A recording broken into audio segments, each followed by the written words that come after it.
time. Woo, woo. Woo, woo, woo, woo, woo, woo, woo. Styling and profiling. Woo, woo,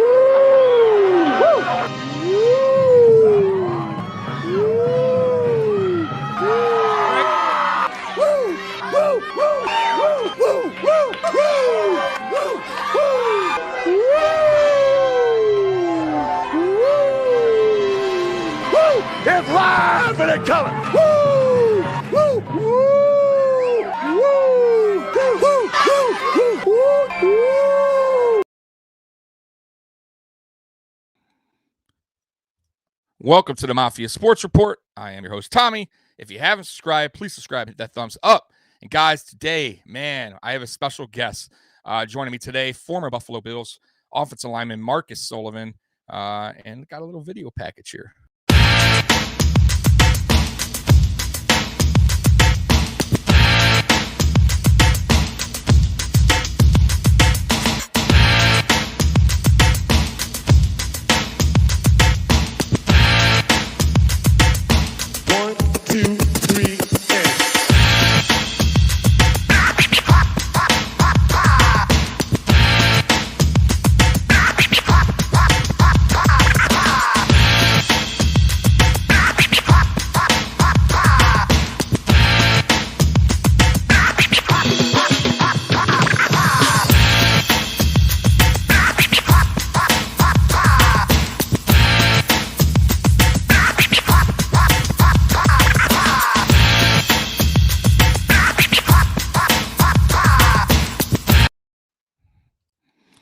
All right, without further ado, Marques Sullivan, I appreciate you hopping on, man. Thank you so much, brother. Absolutely. All right, man. Hey, so Mafia out there, a lot of the Mafia is young in this game. They just started watching Buffalo Bills football. So tell them a little bit about yourself and what you've been doing post NFL. Yeah, I don't think that necessarily Mafia is young. It's you guys are just getting on social media more. I think you still got a large fan base that are 30, 40, 50, 60 years old. But I mean, the new generation is essentially very active on social media, which is great. Which is just allowing the Bills Mafia to become global now, which it is. But yeah, no, I appreciate that, man. I'm just chilling down here in Florida, man. I played my high school ball in Chicago, played my college ball in Central Illinois, played my pro ball out northeast, and I got sick of the damn cold, so came down to Florida to get the hell away from all that stuff, man. Yeah. I'm in Detroit, man. So, yeah, dude, I don't blame you. I actually am from Florida, and I moved to Michigan. Okay. And people are like, "You're nuts," and I'm like, "Well, it's on cheaper." On the flip side, you got that crazy heat, though. So I hear you. Oh, dude, what part of Florida? What part are you in? I'm in the Fort Myers, Cape Coral area. Oh, okay, nice, very nice. So, as everyone knows or don't know, Marques Sullivan, and I've been calling him Marquez, by the way. You guys, is Marques Sullivan. All right, so just throwing that out there. He was drafted in 2001, 5th round draft pick. And if you guys don't know that draft pick, I believe Nate Clements was the number 1 overall pick, if I'm not mistaken, in that draft pick. In that draft, was Travis Henry in that draft with you as well, or was that 2002? Yeah, no, Travis and Aaron Schobel actually got drafted in the 2nd round that year. Okay. So yeah, that was a listen. A lot of people don't remember Nate Clements. Nate Clements was a damn good football player, man. One of my favorite corners on that team. But yeah, man. So 2001, Greg Williams also just got introduced as coach, and I believe Donahue was the new GM. So a lot changed in 2001. Record wasn't the greatest, but that's what rebuilding is about. Now we go into 2002, and I want to know, you're chilling in the off season, and all of a sudden you hear Drew Bledsoe is traded to the Buffalo Bills, what's your initial thinking or response to Drew coming to town? I mean, we obviously knew Drew from being with the Patriots, but everybody felt it was an upgrade at the quarterback position. So, yeah, we were all excited. We definitely had the weapons to complement Drew. So yeah, it was very refreshing to see that. Okay. Did he reach out to the offense? How is that? Just curious, how is that chemistry with the quarterback and the offensive line room? Does he get together with you guys? How does that really work? Because I know a lot of quarterbacks, they take their offensive lineman out to dinner, or they buy him Christmas gifts. And how was Drew with you guys? Yeah, no. Drew understood the importance of QB O-line relations. So, yeah, he was always actively talking to us. It was easy, but very approachable. I think every Thursday or Friday he would come into our meeting rooms and we watch film together with the quarterbacks and the O-line, so just to be on the same page. So, I think all good quarterbacks understand they need to have a open dialogue and a good relationship with the offensive line if they want to be successful. Yeah. 100%. I always said that's the second to me. It's the second most important position on the field is offensive line. If you don't have a good offensive line, I don't care who you got back there, running back or quarterback, you're in some danger, right? I mean, you got, especially for a running back. A lot of people don't even realize that. Like Barry Sanders, for instance, he had a bad offensive line. And that just goes to tell you how great Barry Sanders was. With a bad O-line to do what he did was amazing. I thought you guys, your offensive line, were some big dudes. I mean, I got to look at the whole line, but I know you were coming at what, 6'5"? Yep. And then you guys drafted Mike Williams, which we're gonna get to in a second. He was 6'6" coming out of Texas. He was a big boy. And then you had Reuben Brown, I think was what, 6'5" as well, if I'm not mistaken. And Reuben Brown was a beast. Yeah, I mean, that's the standard O-line, then and now. You got to be big and athletic to play the position. So. Yeah, 100%. Yeah, we got. I mean, look at Spencer Brown, 6'8". I mean, my God, exactly. Athletic. Just it's crazy. So yeah, getting on that team, man. So everyone knows we finished 8-8. Your thoughts on the season and Greg Williams as a head coach? A lot of Bills Mafia, including myself, I got to be real with you. I was never a Greg Williams fan. I didn't like the hiring, but I'm outside. I'm just a fan, So as a player, what did you feel about Greg Williams as a head coach? Was he a good locker room guy? Was he, or what? Your thoughts on Greg? I mean, I was a rookie, his first year as an NFL head coach, and I didn't know what to expect. So, Greg gave me an opportunity to come in and start, and I'll always be appreciative of that. I played, right guard at that year, and gave me an opportunity to play and start, and yep. I didn't have any problem with him. I mean, like I said, he was my first NFL head coach, so I didn't know what to expect. Now, if you talk to some of the older guys, they'd probably give you a different opinion. But especially some of those guys that came from where Mark Levy was there, so I don't know. I personally didn't have a bad relationship with him, so I don't have anything bad to say about him. He gave me an opportunity. Okay. So. I you know what? That's fair enough, man. And I agree with you. He gave you the opportunity, and you can't take that away. Was he? I know he was a defensive-minded coach, but was he? How does that work?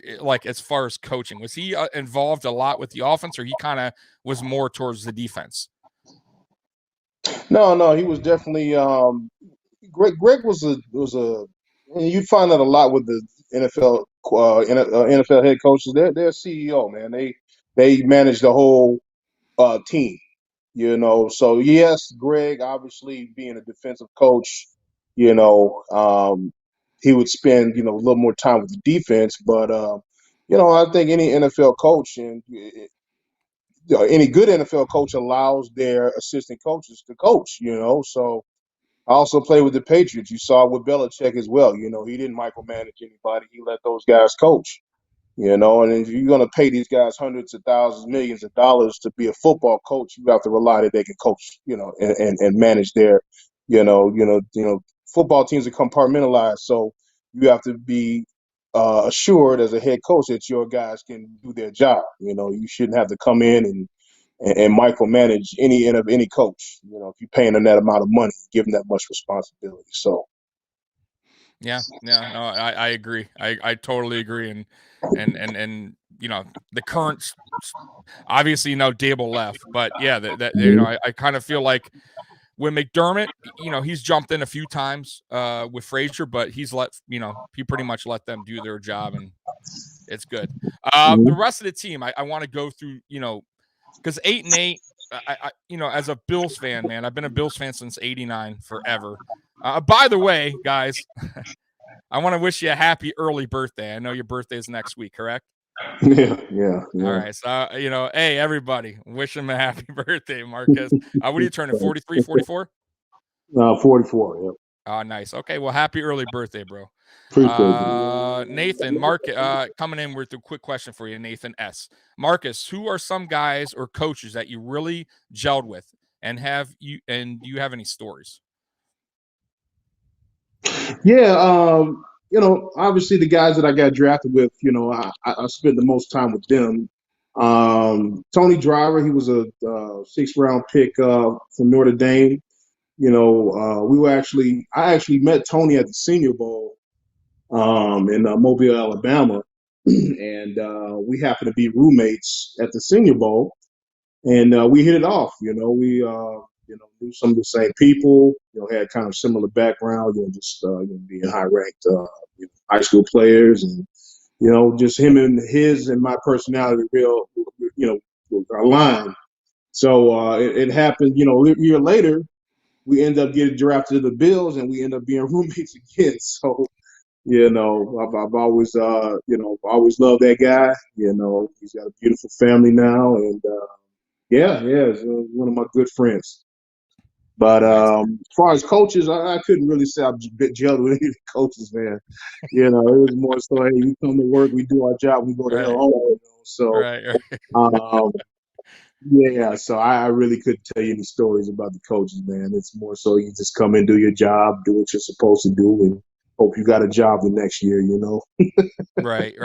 No, I agree. Now, I know that you were in 2000 and was it 2002 or 3 that you were voted most improved player? Because I know I read that about you, that you were voted for Buffalo Bills most improved player. Was that 02? Yeah, I think that was after the 02 season. After I started 16 games that year. So, yeah, I really appreciative of the award. Worked my butt off. I played left tackle. I played tackle throughout my college career. And, my second year in the NFL, they said, hey, we got a right guard spot open. And, you learn it, you can play. If you don't, sit on the bench. So, I do what I needed to do to play that position. Is that kind of a common thing? Just curious, because I know, and we're going to get into Mike Williams because that's an interesting topic, but Mike Williams played left tackle in college. Mm-hmm. And when he came to Buffalo, they moved him to right. I know they moved him back to left, but he started at right next to you. Mm-hmm. Is that a common thing for offensive linemen just to be switched positions, even though they were excelling in their college career at a certain position, like Mike Williams? Like, coming out of the draft, I guess we'll get on it now. Mike Williams, 4th pick in the draft, as everybody knows, and was an absolute beast in college. Like, this wasn't a reach by Buffalo at any means. Like, he was the guy. Anyone would have took him in the top 5. But going from left tackle to right tackle, is that like a big step for a player or going out of position? No, not at all. And kids today, I do a little offensive line training on the side, just to help out in our community. I let them know, hey, you guys got to know both sides of the ball. I mean, not both sides of the ball, both sides of the offensive line. Because you'll never know when you'll be called to play a particular position. And any good coach will tell you, or offensive line coach will tell you, they play the best 5 guys in the offensive line room. It doesn't necessarily mean you're the best left tackle, best right guard. If there's 3 great right tackles, they're going to find some place to put all 3 of them on the line if they're 3 of the best players in the offensive line room. So you kind of have to expect that nowadays. The center position is a tough one. It's difficult to go from the tackle position to center position, but they don't generally ask a lot of tackles to do that. It's more so guards and centers and tackles. So like for instance, myself, I went from tackle to guard. It was a big transition for me, but you start to settle down and understand the nuances that you need to know playing guard from tackle. But the centers, I think the center position is very specialized. I don't see too many coaches asking a tackle to go play center. It's just too much of a different position.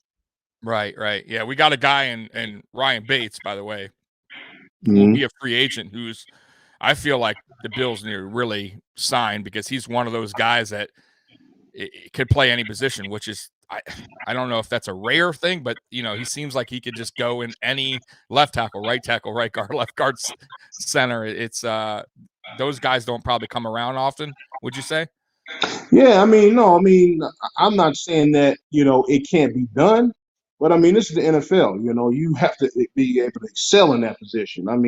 If you asked me to go play center back then, I would have played center, and I probably would have did all right. But not to the caliber that of a starting NFL center needs to be. So yeah, you can plug and play all you want, but winning teams and winning offensive linemen, they don't do that. They don't need to do that. Right. Back on Mike Williams. So he came in 2002. So you were already a year in. He was lined up right next to you. He only lasted 3 seasons in Buffalo, but I think he had like an 8-year career. I know he played in Washington for another 3 years or so. What do you think happened with Mike Williams? Why don't you think he lived up to his fourth pick in the draft? Listen, and real quick, one thing I want to say, I am guilty of saying bust, but I will say this: anybody that makes the NFL is a freak athlete, okay, or NBA, whatever you want to say, whatever league it is. So it's tough. I know that word's thrown around loosely, but it sucks when you're a top 10 pick because they're going to call you out, right? Like it's different if you're second round, right? Third round. I don't think that term's thrown around as much, but with Mike Williams, unfortunately, that term is thrown around a lot, especially in Bills Mafia. What do you think happened with Mike Williams as far as coming into the NFL and not living up to what he did in college? Well, that wasn't Mike Williams' fault. That was the guys that drafted him. It was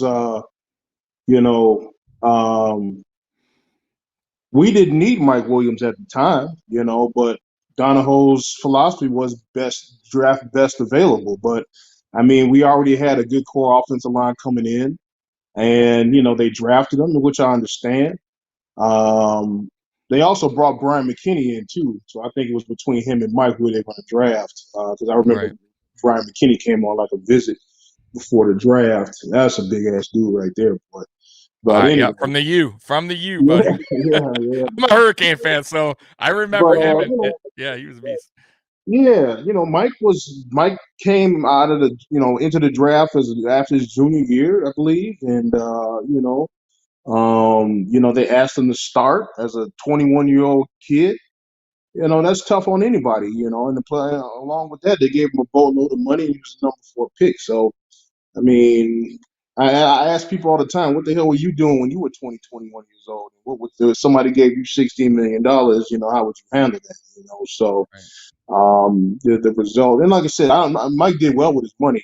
Mike was always good with his money, so I don't think that was an issue. But I just think the maturity thing was, an adjustment for him. I think he just being thrust in a situation with grown men. That have been doing it for a while. It's a tough situation for any young guy. So, but I only played with Mike 2 years, so I really can't speak on him. What happened, why he was dismissed from Buffalo. All I can say was Mike was a good teammate. He super talented. But again, I don't think they needed to put him in that situation.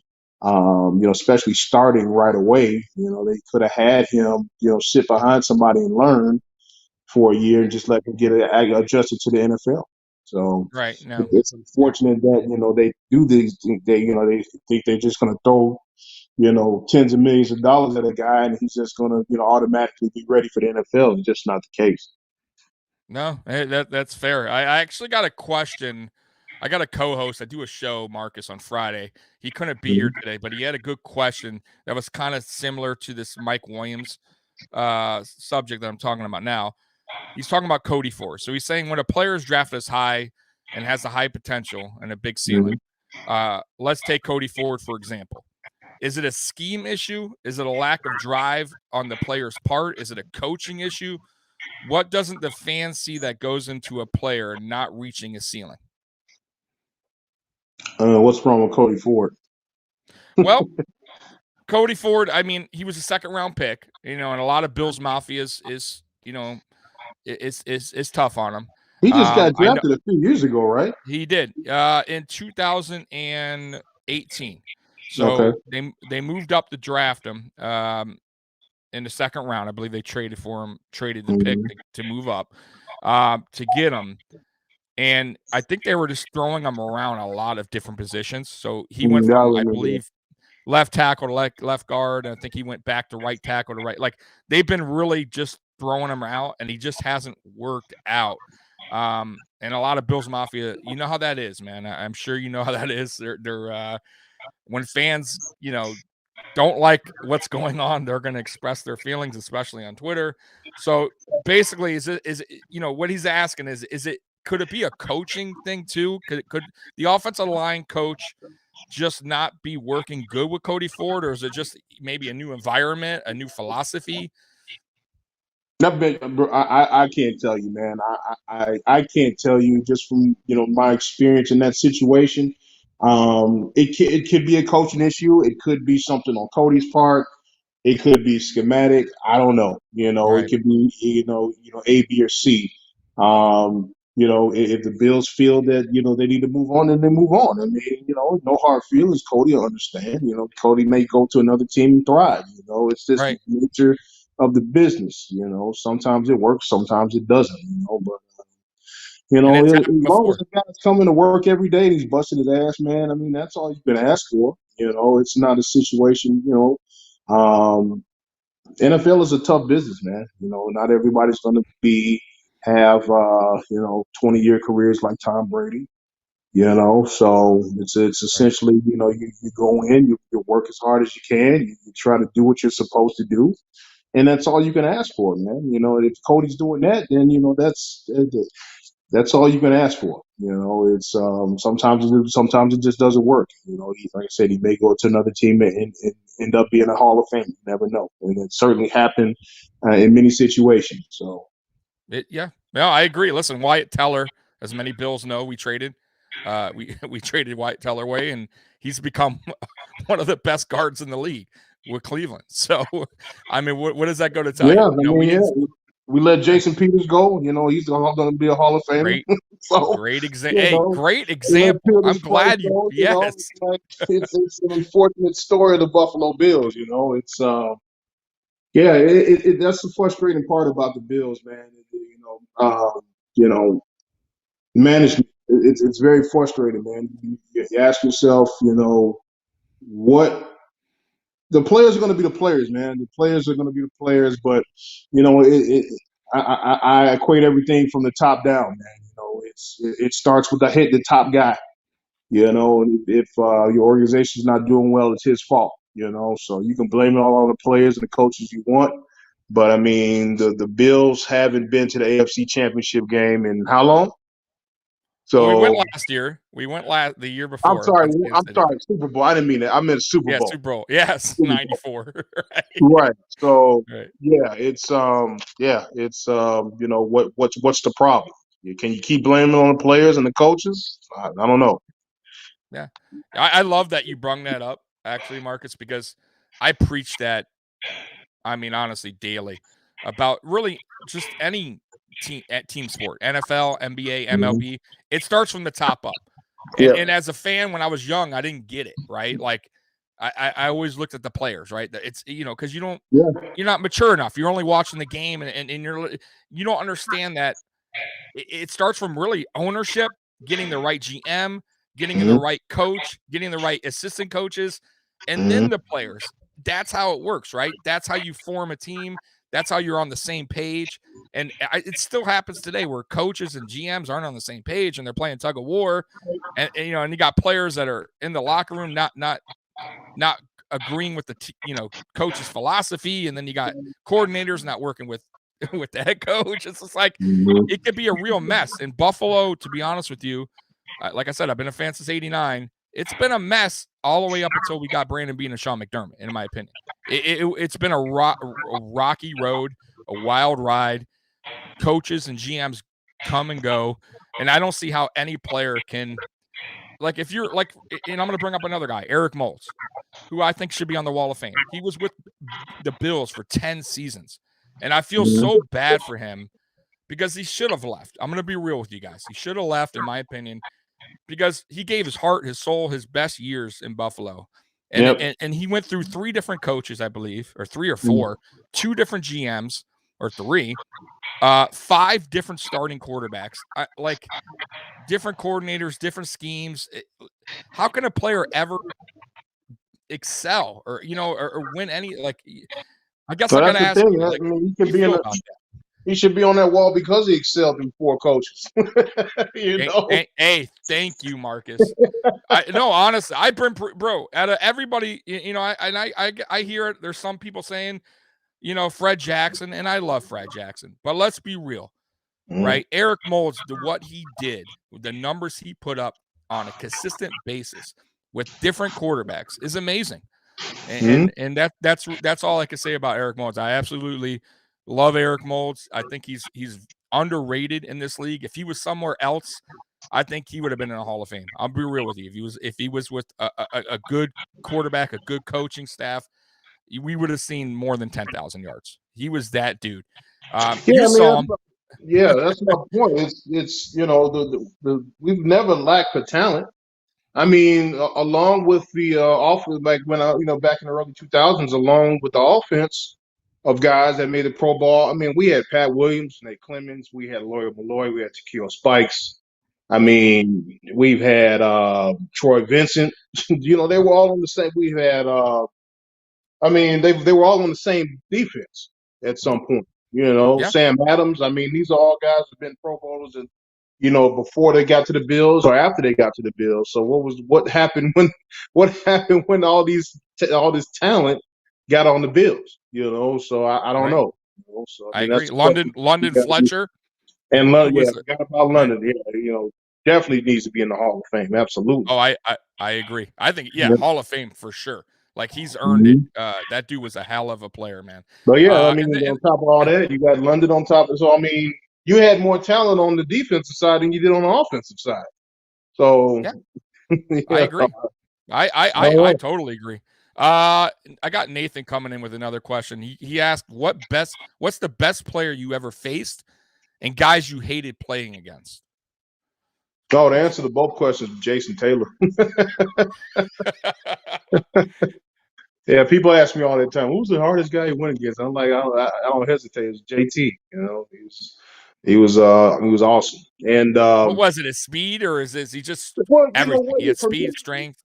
For me, the first time I played him, I was a rookie. So I mean, that went okay. I didn't give up a sack to him, but I mean, the next 2 seasons I was playing guard, and then somebody got hurt and they had to move me out to tackle, and I've been playing guard all damn week or year. And then I got to go block Jason Taylor. So, I mean, like I said, we go back to that, with the point we made about, switching position in O-line.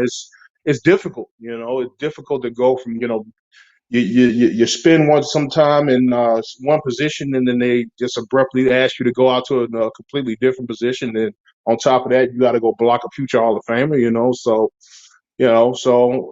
I figure, if I was played tackle my entire career, I definitely would have fared out better because it just would have been more natural, and just had more experience playing against him. But yeah, I mean, I had some tough times, some tough games against JT. Yeah, But yeah, I mean, hey, all of that. It's long, athletic, fast. So yeah, I mean, that's why he's a Hall of Famer. So Hall of Famer, and I think I want to say top 5, or I know he's in the top 10 in sacks. oh yeah, top Total. 5, absolutely, yeah. Yeah. I mean, I just real quick, I'll throw this out here because now that we're talking about sacks, Bruce Smith. I know you didn't play with him, but you might have played against him, I believe, because he was in Washington, correct? Yeah. I know we had. You think that sack record will ever be beaten? I personally don't think so. But what do you think? To 200 sacks? You think No, anyone? not with guys. I mean, even the guys now, they'll probably retire when they get to year 8 or 9. So, guys are retiring early. So, no, I don't think it'll ever be beat. I don't think these guys are willing to play as many years as Bruce played to get that. So, no, I don't think it'll ever be beat. Dude, I say the same things. It's funny because some people debate me, and I'm saying, listen, man, Mm-hmm. do the math, do the math. 1, 2. Look at even the primetime the guys that were talking about beating it, right? The Von Millers, the JJ Watts. Those guys' sack totals go down because they can't stay healthy because it's a Right. grueling sport. It's tough. It's tough on your body. The fact that Bruce Smith got hurt one time in his whole career is amazing. So Yep. I just don't see that record being beaten. I just don't. Yeah. So I love Bruce too, by the way. That guy was God, he's just one of a kind, bro. I do want to ask you about the draft process. So going into the draft, did you know or had talks with the Buffalo Bills? None. Heading into that? Nothing. No. Okay. So you just got that call on draft day, basically? Yeah, I was talking to Colts. I was talking to Jaguars. So I thought I was going to be drafted by the Jaguars in the second round, but didn't happen. And then Buffalo just calls me up about 10 minutes before they were going to select me, let me know they were going to pick me, and I was 3 days later I was in Buffalo. So. And how was that? How's that feeling? By the way, I mean, obviously I've never been a pro athlete, so how's that feeling getting that call, knowing you finally made it? Yeah, I mean, I don't want to sound arrogant or anything, but I thought I was going to get drafted a lot higher. So I just wanted to make it a point to let people know that I shouldn't have been a 5th round pick. So, I kind of had a chip on my shoulder going into the process. So, but yeah, don't get me wrong. It was a tremendous opportunity for me, to live with something that I wanted to do, for a long since I was a child. So yeah, I mean, I'll never play that down. It was an awesome experience to be drafted. I mean, you think back how many people played the game from youth level up, and they've had that same dream, and you're one of the very few on this planet that'll ever get that opportunity. So I was definitely blessed. I'm not saying it wasn't a blessing. Awesome, man. Yeah. Was there rookie hazing? I mean, I know it's been going on. I know now that since the whole Richie thing. No, it wasn't nothing like that going on. Nothing crazy. I mean, the only thing I did was buy, the whole line breakfast one day. I mean, it wasn't. Okay. No, it wasn't. So they were nice to you. Nothing crazy. I mean, I mean, like I said, I played for 3 NFL teams, and I haven't seen it in teams that I played on. So I don't know if anyone else has that experience, but I guarantee they're not good football teams. So if they do some crap like that, so yeah. So it's just simple as like just buy the meal or something. Yeah, buy a breakfast or something. Okay. Now, don't get me wrong. The first and second round pick, they empty their pockets. So I so it's a little bit more than breakfast. Yeah, a little bit more. When I was with the Patriots, I think their rookie spent about $50,000 on a meal for the whole, and it wasn't even the whole team. It was like, it was only about 30 guys, 25, 30 guys, and it was 50. Wow, dude. Well, that's what you get. Buffalo's a lot cheaper than Boston, so. Right. Yeah. Oh man, I do want to ask you because we were talking about Drew Bledsoe earlier. Yeah, I know in 2001 you came in. It was Rob Johnson. who I wasn't I'll be real, I wasn't a fan of Rob Johnson. I was a huge fan of Doug Flutie. What was your take between the two on Rob and Drew coming in as far as quarterback play? I only spent 1 year with Rob, so I mean, Rob was a good guy. He looked the part. He was built like a Greek god. Had all the tangibles, but it just whatever reason, he didn't have the success in the NFL that I'm sure he intended, or what the management felt. So, but I had no problems with Rob. Rob was a good guy. He could do everything he needed to do at the quarterback position physically.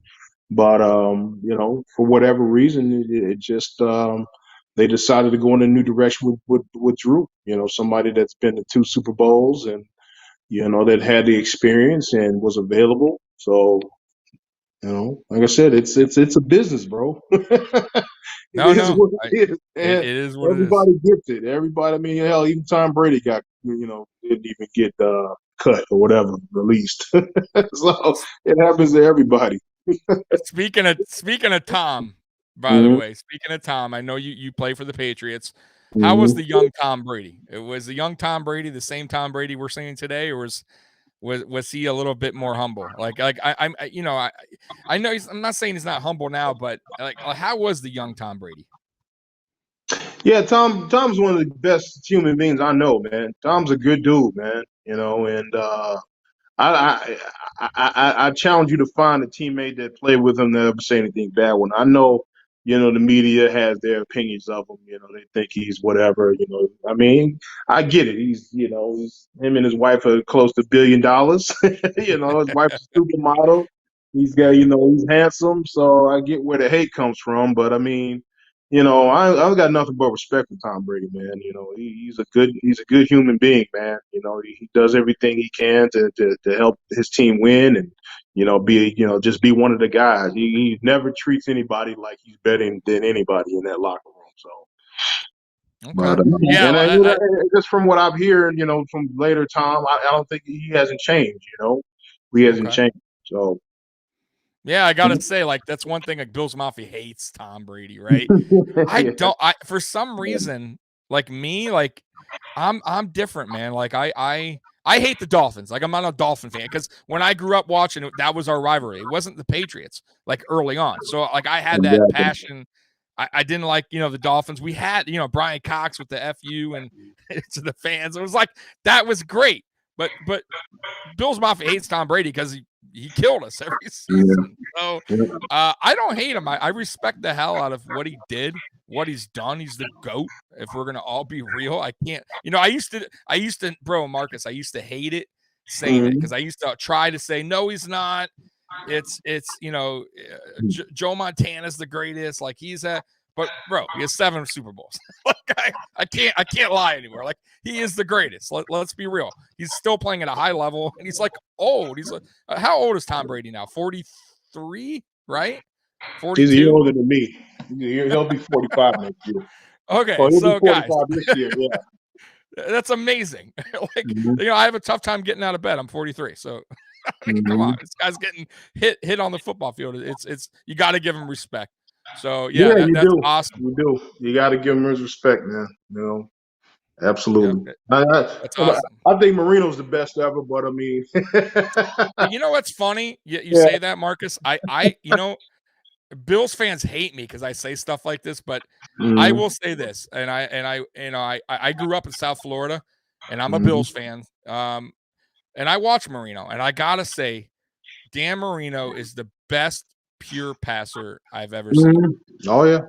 That guy had an arm and a bullet I've never seen. And he was just tough for a guy that could barely move around. He knew how to work that pocket, and it was just amazing to watch. So yes, I love Jim Kelly, guys. don't shred me. And Jim Kelly was an awesome player, but he wasn't gifted like Dan Marino. Dan Marino was he's one of a kind, bro, in my opinion. And Marcus, I guess, agrees with me. So I'm glad we agree, man. I do want to ask you about this. I know you're in Buffalo for 3 seasons. I know you're from Chicago initially. So you're used to that snow, you're used to that wind, but Buffalo wind. What's the difference there between like any other stadium that you've been to as far as like where they have snow and wind? Yeah, Is it's the it snow. crazy? The snow is just ridiculous. It actually gets cold in Chicago, but the snow is just ridiculous in Buffalo. It's something I've never experienced in my life before I got there. So, but yeah, man, it gets way cold in Chicago. It'll get -30 in Chicago, man. You know, Right. people want to call Chicago Chirac. Chicago is called Siberia. Yeah, yeah. So yeah, when I hit 40, man, I talked to the wife and said we got to move to Florida. I can't take this cold again. Hey, I don't I blame you. don't You want got to the choke on money. no snow no more. I don't want to buy a snow blower. So Right. No getting stuck in the snow, nah, trying to man, get out. I don't even want to see. I don't even want to see no type of snowflake. So Right. I don't blame you. I don't on TV, right? That's it. On TV. mhm. So there's a lot of big debate going on as far as Buffalo. It ain't gonna happen on the new stadium. I'm gonna tell you guys right now. But dome or would you prefer a dome or outdoor environment as a football player in Buffalo?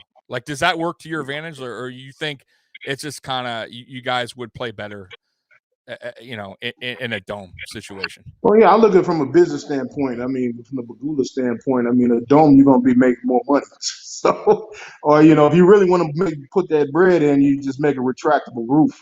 So that Yeah. would definitely work well in Buffalo. So I think I think that would be actually the answer. Do the retractable roof like a lot of these new stadiums are doing. So you can be able to use both elements. But yeah, from a financial standpoint, man, I want that thing open all year round, get some type of money. No, I agree. But I Yeah. mean, but as a player, do you think it's an advantage? Like when teams came to play you, right? Do you think that it was a real advantage playing in that wind and snow for a team coming in, or was it kind of the same for both? It was just a more of a who can beat, who's gonna win in the trenches kind of deal. Oh yeah, definitely. When we played Miami when they brought their ass up to Buffalo. Yeah, it was definitely an advantage for us. But yeah, man, I just you go in the dome. I mean, you're on equal playing surface, playing conditions. So I mean, what's the difference? We can play, they can Right. play. Well, it's not. Yeah. We don't need. I mean, it seems like the rival's going to be Kansas City now. It snows there too, so you know, you might as We got well. You might as well keep the Farm fans warm. Farm Keith coming in saying solely.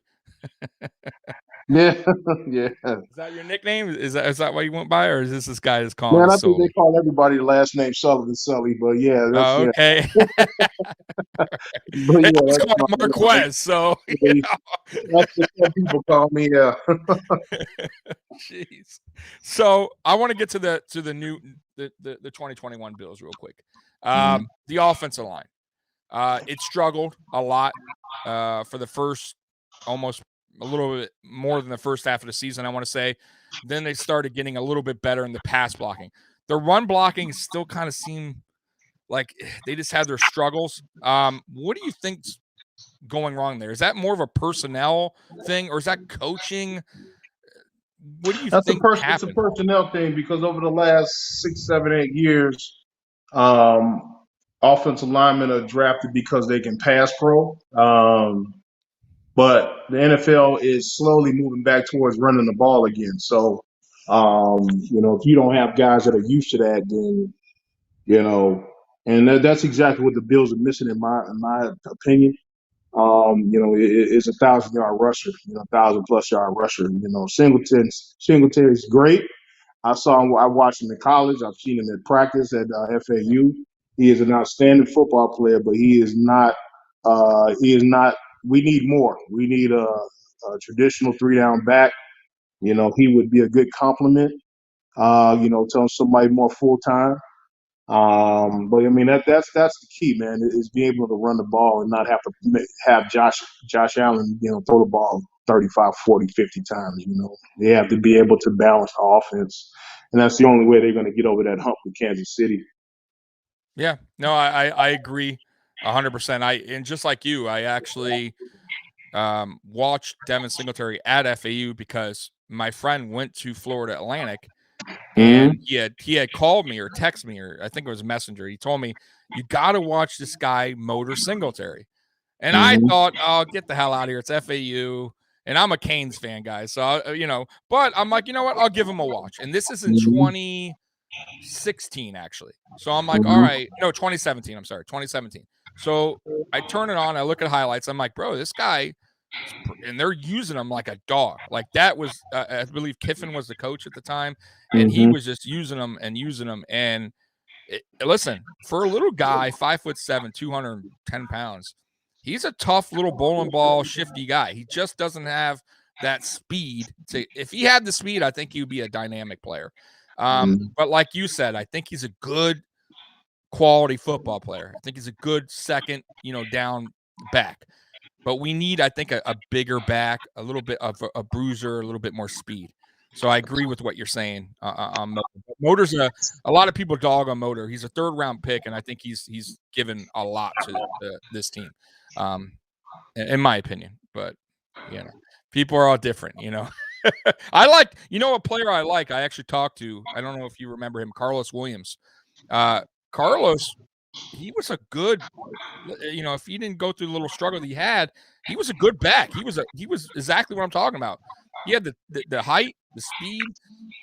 It just didn't work out. But that was I think Carlos was one of those guys that, just it sucks that what happened. But man, he would have been a good back here, I think, But we had, listen, Marcus, the one thing about Buffalo up until recently, we always had good backs. Yep. Beast Mode, Fred Jackson, McGahee, right? So we always went first round with backs for a long time. And it's kind of like we're trending away from that now. It's kind of being more of a passing team. But like you said, we got to get a running back if we want to get over that hump, that hurdle of KC. So. Yep, that's exactly what they're missing. So whether they go in free agent and find one and try to bolster up the whole line, or they, like you said, they use their first, second round pick with a running back, they need to address it. And they're not going to be able to beat Kansas City at all. So just being honest. Yep, Miles Conner, Thurman Thomas. Thurman Thomas was a beast. That guy, a living legend. Absolutely. We had OJ. OJ. Hey, I love OJ, man. I mean, I don't like what he did off the field, but I don't really. My concern with him, I don't know. Hey, I'm just complimenting what you did on the football in Buffalo. Exactly. Hey, I'm the same way, bro. What you did on the field, I don't know. I do want to ask you real quick on this, because it's a bit, social media, and back when you were around, it wasn't really a thing, right? Like Twitter didn't exist, stuff like that. Never. So I guess the question to you is, if you're a player now, are you on social media? Like, would you go on social media as a current player and with people talk? Because it's different now. Now on social media, you got a lot of people, talking bad about you as a player. Are you responding to people, or are you staying off of social media as a player? If I'm a player now? Yeah, if you're a player right now. Yeah, no, I mean, that's the thing about, they say this generation's soft, but I mean, you got to have some balls to be able to, go on social media and have to deal with all this crap. I mean, we didn't have to deal with all that. It was just, you either got it in person, the fans say you suck in person, or some, sports journalists will say something. But, shit, who the hell is at my door? Go ahead. Nah, he'll be all right. All right. So, you mind holding on for one minute? Yeah, go ahead. I appreciate it, man. I don't know who the heck you. Yeah. No, it's fine. Hey, guys, I appreciate everybody that's in the chat right now, joining us today. So, yeah, man, this has been a really fun interview so far, man. Learning a lot, especially of the older Buffalo Bills teams there, the ones that we all remember, the ones that I'm wearing the jersey that everybody hated. I actually like it. I'm going to ask him about the jersey, what he thought about the jerseys. All right, let's see here. I think I Let me see if I missed any of your chats. I'm sorry if I did. Nope. All right, got them all. All There right. you are. Damn. Oh boy, door to door. I don't need it. So. Yeah. Oh man. So yeah. So you're staying on or off? Like, are you just kind of during the season, or you're going back on after? There's too many benefits to be on there. So yeah, no, you definitely have to stay on. But Okay. you definitely don't have to engage all the idiots that are on there either. So. And Right. the block button is a powerful tool. So that it is. button. So, but yeah, I mean, there's too many advantages. There's too many, being a current player. There's too many opportunities for financial gain. Being on social media. I mean, you have to be on. Well, like I bring it up because of we'll talk briefly, but Cole Beasley had a little off-season, rants that he was going on, and boy, did it stir up a pot. That's different. When you initiate, when you put yourself out there to be berated, I mean, that's his fault, man. I mean, I get it, freedom of speech and all that stuff, but he was asking for it when he did that, man. I mean, you can have your own opinion and don't have to put it in people's face. But I mean, hey, man, I mean, if he wants to deal with that, that's his prerogative, man. He can deal with it. So, it seems like he's fine. So, but I mean, I personally wouldn't, put myself out there and just be so vocal with my personal opinions, my political opinions, but just right. Because yep. You're opening the door. You're opening the door. Right. What about and I guess I'll get a little off topic of the Bills. AB, Antonio Brown. Mm-hmm. What's your feelings about the whole Antonio Brown situation? With what's him walking off the field, the thing with the Raiders, the thing really with the Steelers to start with. You think it's more of a mental thing, or is it just or a little bit of everything? Hell no. It's if he continues to display that behavior because he keeps getting away with it. I mean, somebody's going to still sign his ass next year, and he knows it. So he's going to keep doing what he's going to do. When that toy is finally taken away, when you're a kid, that toy is finally taken away from you, finally get disciplined, you know when to stop. But, there's always going to be a team that needs him, and he's going to keep continuing to do what he wants to do. And that's the unfortunate thing. So I don't think nothing's going wrong with that dude's mental health, anything like that, man. It's he's just an asshole, man. Excuse my language. No, listen, I say the same thing. Yeah. And the thing is, it's like money just reveals who you are. Money doesn't change you, So it's just that's who he is, man. He's just a loudmouth, and I'm not going to speak on his mental health because he's never admitted to being mentally, incapacitated or that hit that he got from the Bengals. Yeah, so it's like if he doesn't say he's got mental health, then why is everybody assuming that he's got mental health issues? He hasn't claimed it at all. So I don't know. Right. Yeah, no, I agree. I 100% agree with you. I think he's just a dick. Yeah. He's an asshole. And I think he got, they always say wide receivers have this diva thing quality about them, and that's fine. Listen, I've been watching forever. Yes, they all do. Randy Moss, all of them, right? Terrell Owens. Randy Moss and Teal never did no but shit they like never, that. They never, right? You've never. They were good teammates. They did everything they can on the field. They would never walk off the field like that. Never. So, it's even more than that. It's just like the antics that he pulls. It's just like he's a me guy, and I don't think that works in the NFL in any team sport. It's just I wish him good luck. If you don't have any intentions of being a team guy, I mean that's who you are. You're just there just to make money. I mean, yeah, it's going to work for him. But like I said, the unfortunate thing is they're going to keep signing him, so they know what they're getting, and the definition of sanity, you keep doing the same thing over and expecting a different result. So I mean, it's the same situation. Does he have the mental health issues, or the people that sign him have mental health issues? So, right. No, I agree. I totally agree, man. Yeah. Like he's just you say you think he's going to get signed. I don't think so, man. I think he burned his bridge on the Tom Brady. Yeah, no. Tom Brady. But like you said, maybe. Let's see. Maybe a year or two. Yeah, somebody sign his ass. He'll get signed. Scott coming in, totally agree. He is spoiled athlete, and NFL coaches in league and enable this diva. Bring back the days of players that played with their mouth not open. No, I don't Scott, know. that's never happened. There's always been some guy like that. You just didn't hear about it because it's so because there wasn't. We just talked about social media. You just hear about it a lot more because it's all over. The news cycle's 24/7. But there's always been guys like him. Even back in the 40s and the 50s and the 60s, there's always been some dick that you just didn't know.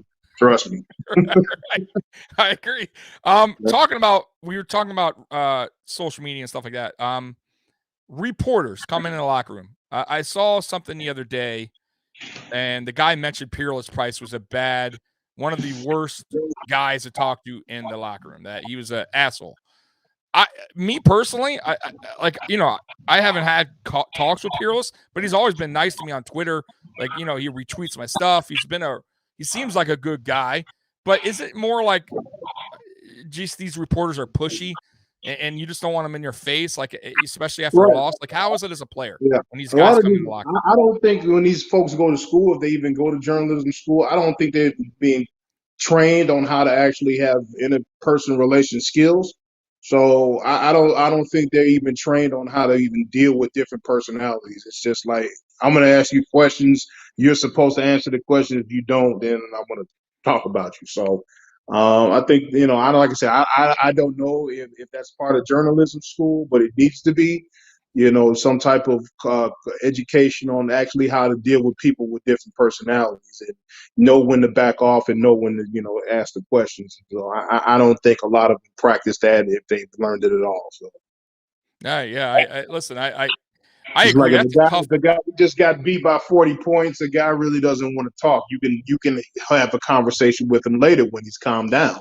But and it's like, and it's a damn shame because they need their story to keep their job. But they're going to talk to a guy that just had a horrible game and just got his ass kicked. But just because you need that story, he's supposed to accommodate you. So it should work from both sides, man. It should. Yes, some players need to be better at, understanding that the media is part of the business of the NFL. But these media people need to understand that, hey, man, people are people as well. You need to know when to press on the gas and when to, press on the brake. So, well, did you happen to watch the players' interviews with Micah Hyde and Jordan Poyer when Jerry Sullivan asked them if they're embarrassed and they got pissed? Is that would you think that was a fair question by Jerry Sullivan, or you think that was Bush League? I mean, if you had a bad day at your office and somebody be like, "Weren't you embarrassed?" You come home with your wife, "Aren't you embarrassed?" Like, no, that's not. It's a stupid question. It's like, of course I'm embarrassed, but I mean, you don't have to keep rubbing salt in the wound. It's we're human here. We make mistakes. If you think an NFL player is just because he's paid X amount of dollars, he's supposed to make every single play, you're an idiot. So yeah, people I fail. agree. People fail every day. There's failures every day, but we have to learn from them. And these people have to be the best at their profession. I turn it back on the fans. It's like, are you even anywhere close to being the best at your profession? No, you just show up and do a job and expect to be paid and go home. So right. Like I said, you have to think of it from the player standpoint as well. You just can't think of all these guys are getting paid millions of dollars. The owner's getting paid billions of dollars. So how come nobody has any questions for this? That's right. That's right. And you know what? And mistakes, they don't exist when it comes to NFL players. Right. You better not. You're like, it's like, get out of here, man. Like, You telling me you never made a mistake? You could be the greatest driver in the world. You might crash one day, like, and it might be your mistake. It happens, right? Yeah. Like, so, And these media people should understand if they have a better relationship with the players, that in the long run they're going to get more better stories and more content out of them. But they that's want right. to be dicks and put guys on the spot. They're not going to get the end result that they want. So Right, and they're going to lose that trust and faith in that's right. that player for future, That's right. future conversation. That's right. Nathan coming in. Who were some of the biggest personalities that you played with? That's a good question. Eric Moles. Really? I'm See, I serious. wouldn't think that. I thought Eric Moles was like a humble, like, just really. I mean, Talk to me about Eric Moles. big personality doesn't mean you're an asshole. It just means that you're a big personality. You have an outgoing, you're outgoing, and But Eric Moose is great, man. Eric Moose is an Oh, awesome dude, teammate. But yeah, I mean, Mose was the yeah, man. Big he personality. was, Yeah, he they was the Dwayne man. Johnson's got a big personality. It's hey, Hey, he Trump earned it, got a right? big personality. Hey, But how yeah, fast was Eric Moles, by the way? Because I watch a lot of, because going back watching him, I didn't obviously when I watch film now of him, I'm like amazed, even more amazed, because it's like he got so much separation. Was it this? He just had great speed that people didn't see, or he was just that good to get open to create that space? Because he created a lot of space, man. yeah. I mean, Eric Mose was a big receiver too. So I mean, along with being fast, he was also big. So he can throw DBs off their mark, off their game. When they're backpedaling. So that's what got him open. He was able to be physical with guys. So yeah, I mean, Eric Mose was not a small man. Eric Mose is 6'1", about 215, 220. So it's a Right, big right. dude. By the way, making OBJ catches before OBJ was even in Yeah, high school. people forget that, man. People forget it. E. Mose was doing, even Peerless was doing stuff like that. Uh, So Peerless was a track speed, man. That dude was that. I'm glad that that Peerless was on this team, because that was like I said, going back to that team, guys. Like he was saying, that offense was unbelievable. Eric mhm. Moltz, I think, had 1,300 yards. Peerless Price had 1,250. Travis Henry had almost 1,500 yards rushing. Drew Bledsoe had like 4,500 or 4,700 yards passing. It was a very good offense. And Mhm. it was just like that's one of the teams, like I said, I go back to and I just say we should have been better in 8-8. And it's just like, and I feel like we had the personnel on defense too. Like we were just talking about what's his name? Should be in the Hall of Fame. I forget his name. I'm going blank here, but the defense had a lot of guys. Nate Clements, Antoine Winfield was on the team at the time. We London had Fletcher. that's it. I'm sorry, London Fletcher. London Fletcher was a future Hall of Famer. I mean, that was we had the guys. I just don't understand where the disconnect there was, and that's why I asked you about Greg Williams. And I know Greg Williams drafted you, but for a defensive guru, I just don't understand how we ranked 28th that year. It's just like on Well, defense, it's just yeah, they didn't let their team, mature, man. They brought all these guys and just expected a quick turnaround in a year or two. You yeah, know, as you can see how teams are built, they're built through time and maturation. It's not just a 1 or 2 year deal. It's like you need to let you have free agents coming from all over the league. Now you're on one team. They just have to learn how to trust and play with each other. That's not going to happen in a year or even two. The Bills started to turn around McDermott when Coolidge actually let these guys play, and yeah, weren't cutting guys every 2 years. Because I mean, that was the problem back in the day. They wouldn't let guys grow within the organization. You got like 2 years, 2 or 3 years, and then you're gone, and then they go find somebody else. So these new right, bills, they actually are letting these guys grow in the organization. They yep, understand that this is a 4, 5, 6 year deal, and then we're going to start seeing return on investment. But I mean, you just throw yeah, some guys together, a bunch of good free agents together, and expect them to win. Win the AFC. East and the AFC Championship in a year or two, you're not a very good executive. So. Yep. Hey, real quick, and we're gonna close this very soon because I know you got things to do, man. You came in and in 2001, I believe that was when we went to these uniforms and the away. What did you like those uniforms?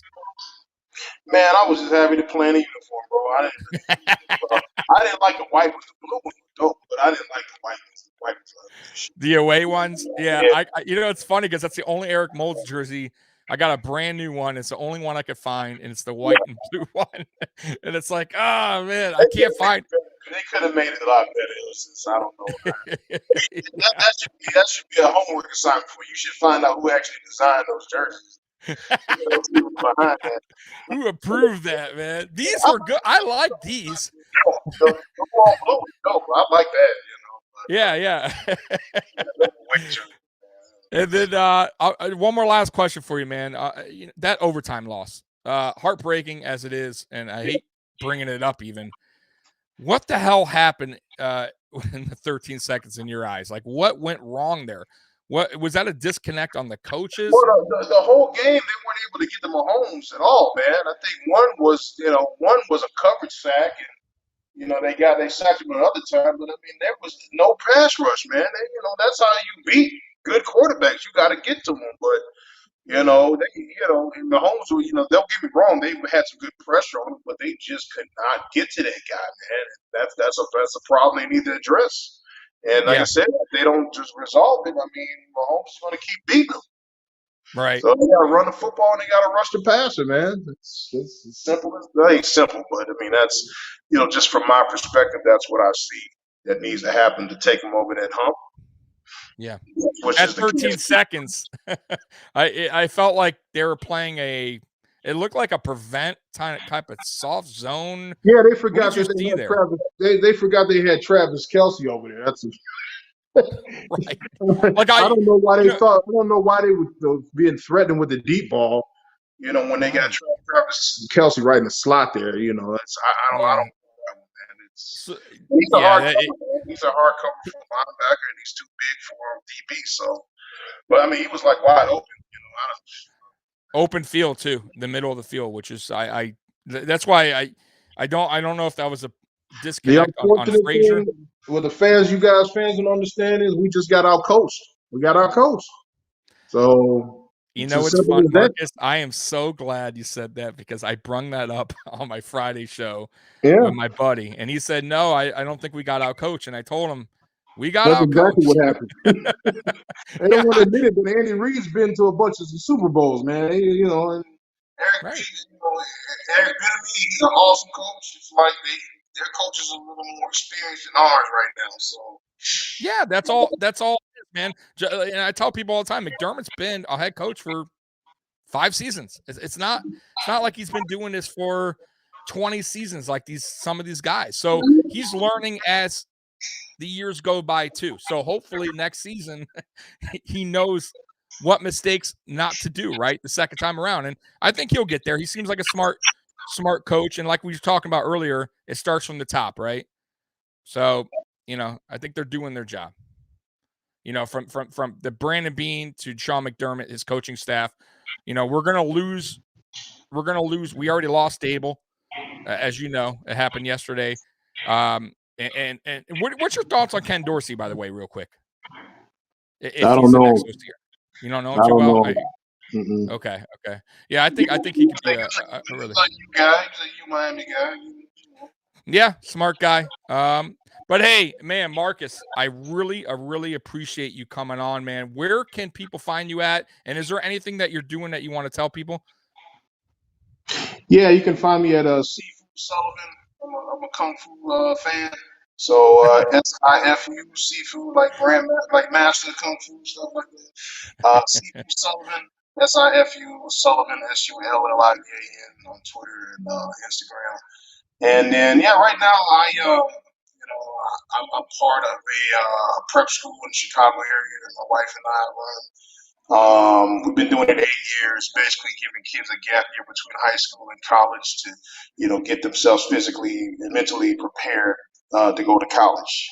So they basically take a gap year, and they lift, they train, they play games, and then we help them get recruited in hopes of gaining some more scholarships the following year. Nice, man. Hey, once again, man, I appreciate you taking the time to join me today, man. And everybody, I appreciate you guys coming in, watching in the chat, and go Bills, man. All right, guys, I appreciate you having me on. Go Bills Mafia. We're gonna be all right. We're gonna be all right. So take the knife We away will. from the wrist. We're gonna be all right. We're gonna be all right. We got another year coming. All right. I love it, man. All right, guys, go Bills. See you later. Take care, guys. All right, bye. God bless America and God bless Ric Flair. Go for it. Woo! Styling and profiling. Woo! Woo! Woo! Woo! Woo!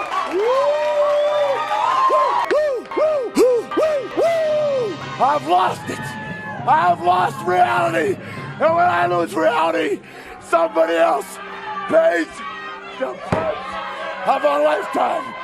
Woo!